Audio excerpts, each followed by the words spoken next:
গ্রামীণের জীবনটার মাধুর্য আলাদা, একদম শহরে এটা পাবো। প্রকৃতির সাহচর্যে থাকলে যে চিন্তাটা মনের মধ্যে থাকে বা আসে, সেটা আসলে শহরের এই যান্ত্রিক কোলাহল জায়গায় কিন্তু কখনো আসবে না, না। কখনোই পাবে না।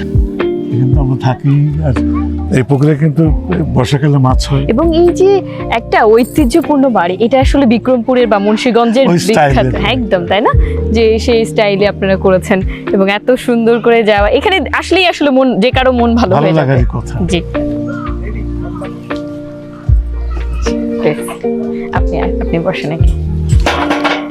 এখানে বসে বসে অনেক আনন্দ করি আমরা, গল্প করি, চা খাই, মাঝে মাঝে গুনগুন করে গান গাই। আবার আমার এক ভাই আমার সাথে সবসময় আমার সাথে স্টেজে গান করে, আমার ভাগনাটা, আমরা একসাথে মিলেমিশে বেশিরভাগ একটা গান হয়। আপনি কিভাবে আসলে সময় কাটান এত সুন্দর প্রকৃতির সাথে, যেভাবে থাকেন আসলে? সবচেয়ে বড় কথা দেখেন, আমাদের বন্ধু এই যে ছোট্ট বিড়ালটা শশী, ও আমাদের বন্ধু, আরো কিন্তু আছে। বাহ, তো এখানে ওকে নিয়েই আমরা গান করি। আজকে ওই দেখতে পাচ্ছেন না আমার এখানে সমস্ত ওরা, এই যে ওরা আসছে, এই ওই তোমরা কই, আয়ান আসো আসো আসো আসো, তোমরা আসো, ওকে নিয়ে গান করবো তো, আসো। চাচা আসেন, চাচা আসেন, আমার চাচা। চাচা কিন্তু আমরা একসাথে অনেক আড্ডা দেই, গল্প। চাচা বসেন, চাচারে বসাও। 1 2 3 4 মামুনিয়া মামুনিয়া মামুনিয়া মামুনিয়া মামুনিয়া মামুনিয়া মামুনি মামুনিয়া, বিড়ালের ছান্না গারে গান গান্না, তারে নারে তারে না, জারি সারি ভাটিয়ালি, যা খুশি গানে চেগা, মামুনিয়া মামুনিয়া মামুনিয়া মামুনিয়া মামুনিয়া মামুনিয়া মামুনি মামুনিয়া। সম্প্রতি দেখেছি যে আপনারা একই মঞ্চে, আপনি, আপনার ছেলে এবং আপনার নাতি একই সঙ্গে পরিবেশনা করেছেন। সেই বিষয়টা নিয়ে আপনি কিভাবে দেখেন আর কি? ওই দিনটাতে কিন্তু আমিও জানতাম না যে নাতি সাহেব আসবেন। তো যখন অ্যানাউন্স করা হলো, তো আমি তখনও পিছিয়ে তাকাইনি, ড্রামসে মনে করেছি অরিজিনাল যে বসা। তখন তাকিয়ে দেখলাম, আমি তো খুবই অবাক হলাম, কি ব্যাপার, ও প্রফেশনাল শোতে চলে আসলো। আর আবিবকে একটু ইশারা দিলাম, বলে তুমি দেখো। তারপর যখন ও বাজালো আমার গানের সাথে 3টা গান, আমি তো অবাক। এবং তাকে আমি স্টেজেই বললাম, আজ থেকে আমাদের পরিবারে আরেকজন নতুন মিউজিশিয়ান ঢুকলো। একদম। এবং ওর কিছু ব্যাপার স্যাপার দেখলাম, ওর জন্মগত, যেমন আপনি যে একটা গান গান, ও কিন্তু কিছু না বাজিয়ে বলে দেবে আপনি কোন স্কেলে ধরবেন। আশা করি আপনি দাদা হিসেবে নাতিকে কোন জায়গায় দেখতে চান? Very good. একসময় হয়তো সঙ্গীতজ্ঞদের বা যারা মিউজিশিয়ান, গায়ক, এদের সামাজিক ওই দামটা ছিল না, এখন তো হচ্ছে। আসুক না, অসুবিধা। তার সঙ্গীত যেন সমাজকে ক্ষতি না করে, বাকি সব ঠিকই তো আছে। আপনি এই যে আপনার দীর্ঘ জীবনের কোন সময়টাকে বেশি বর্ণাঢ্য মনে করেন? যে শৈশব, কৈশোর, কর্মজীবন, নাকি এখন যে জীবন যাপন করছেন সেটা? যখন সবচেয়ে বেশি আমি ব্যস্ত ছিলাম, ক্রিয়েটিভিটি, ওটাই বোধহয় সবচেয়ে জাঁকজমক। তো অবশ্যই জাঁকজমক। শুরুটাও যদি বলি কিভাবে শুরু হলো, সেটারও কোনো অংশে কমতি নেই। আর শেষ দিকে যখন আসে, তখন মন শানার উপর সব কিছু চলে। কিন্তু আমি বলবো আমার সবচেয়ে ভালো লাগে এখন, যখন শুধু ভাবি কোন কালে কি ছিল। এ ভাবনাটা অন্তত সেই সময় জাঁকজমক ছিল বলে আজকে ভাবনার সৃষ্টি। আমার এই সময়টা কিন্তু ভালোই লাগে। আমাদের ছোটবেলায় ফেরদৌস ওয়াহিদ ছিলেন আমাদের ক্রাশ। আমরা সেই সময় থেকে তার গান শুনে শুনে স্টেজে গিয়ে গিয়ে গানের প্রতি আকৃষ্ট হয়েছে। বলতে গেলে যে মানে তার কারণেই আমার আসলে গানের সাথে যুক্ত হওয়া, গানের সাথে ঘর বাঁধতে চেষ্টা করা। খুব ছোটবেলায় খুব শিল্পী হব, বড় শিল্পী হব চিন্তা করতাম। যখন গান শিখছি, তখন ফেরদৌস ওয়াহিদ আমাদের কাছে ছিলেন পাঠ্যপুস্তক। কেন? কেন পাঠ্যপুস্তক ছিলেন?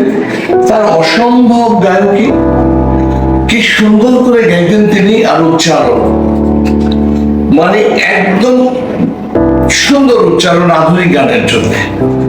বাংলাদেশের ব্যান্ড সঙ্গীত বলেন আর পপ সঙ্গীত বলেন, এই গোড়া পত্তনে কিন্তু ফেরদৌস ভাইদের নাম সবার আগে আসবে। আমরা তার কাছ থেকে প্রচুর ভালো ভালো গান পেয়েছি। আমরা তো আপনার এই বিখ্যাত গানটির কথা জানি, এমন একটা মা দেনা। এই গানটা মানে বলতে আপনি কি বোঝাতে পেরেছেন? তা আমি একদিন মূল লেখককে ওর বাসায় গেলাম, বললাম তুমি কেন গানটা লিখলে? বলে তুই তো গাচ্ছিস, তুই জানিস না। আমি জানি, আমার মতো করে আমি জানি, সবাই যেরকম যার যার মতো করে করছে, বাট তুমি তো এটা লিখেছো, তোমার মত কি বলে? ও হাসলো, হেসে বললো দেখ আমি তোর গানগুলো দেখি, তোর ভিডিওগুলো দেখি, এটার মধ্যে মাকে সাজানো হয়, ঠিকই আছে, তাই তো মানেই তো গান, কিন্তু আমি মাকে বলতে বোঝাচ্ছি এখানে দেশ, আমার বাংলাকে বোঝাচ্ছি। বাংলা একদিন আপনার এমনভাবে যেন আমরা গুছিয়ে উঠতে পারি সারা বিশ্বে। এই বাংলা মাটির ছেলেরা মেয়েরা তারা কখনো হাসবে মানে বিজয় নিয়ে খুশি হবে, আবার কখনো কাঁদবে মানে যে দেশকে গড়ে তুলছে সেই কষ্টটা। আমি এটাকে বুঝি, দেশ আমার মা এবং তার সন্তানের আমার শক্তি। আমি অনেকক্ষণ তার দিকে তাকিয়েছিলাম, সেদিন থেকে আমার ধারণাটা ঘুরে যায়। তবে আমি এখন যখন গান গাই, এটা স্টেজে গাইবে, আমার কিন্তু দেশের মাটিটাই ভেসে আসে। দেশকে নিয়ে আপনার ভাবনা কি? Very plain and simple. আমরা সাধারণ মানুষ, শান্তিতে বসবাস করতে চাই। গান গাচ্ছি, গান গেয়ে যাব, মানুষকে গান শোনাবো।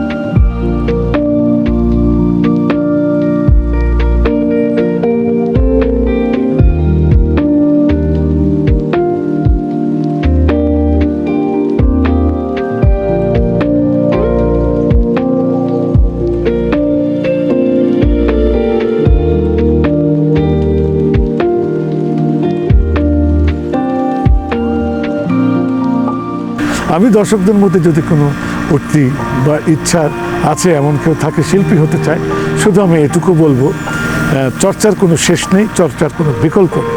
তাল চর্চা, সুর চর্চা, এটা সবসময় করবেন এবং ক্লাসিক্যাল নোটের উপরে চর্চা করলে আপনার গলা কিন্তু সুরে বসবে। আমি আশা করি আপনাদের থেকেও বেশ কিছু শিল্পী বাংলার সঙ্গীত আকাশে ভেসে আসুক, এই কামনা। ধন্যবাদ। ফেরদৌস ভাইকে চিনি একদম কাছ থেকে। ওনার সম্ভবত 82 দিকে, তখন আমি অনেক ছোট, আর তখন ওনার সাথে শোতে আমি বেস গিটার প্লে করতাম। তো আমি লাস্ট কাজ করেছি ওনার সাথে শোতে, আমাদের সোনারগাঁ হোটেলে আমরা শো করেছি। তার আগে আমরা যেটা করতাম, ওনার একটা স্টুডিও ছিল ধানমন্ডিতে, আমাদের বাসা ছিল কাঠিবাগান কাছাকাছি। BMDI নামে একটা স্টুডিও ছিল, ওখানে আমরা বিভিন্ন গান করতাম, যেতাম, আড্ডাও মারতাম। তখন ফেরদৌস ভাই আমাদের অনেক সময় দিত। ফেরদৌস ভাইয়ের তো বিশাল ব্যাপার, আমরা জানি আগে থেকেই। ওনার এত হিট গান, প্রত্যেকটা গান হিট। ওনার যেমন দেখতে উনি হ্যান্ডসাম,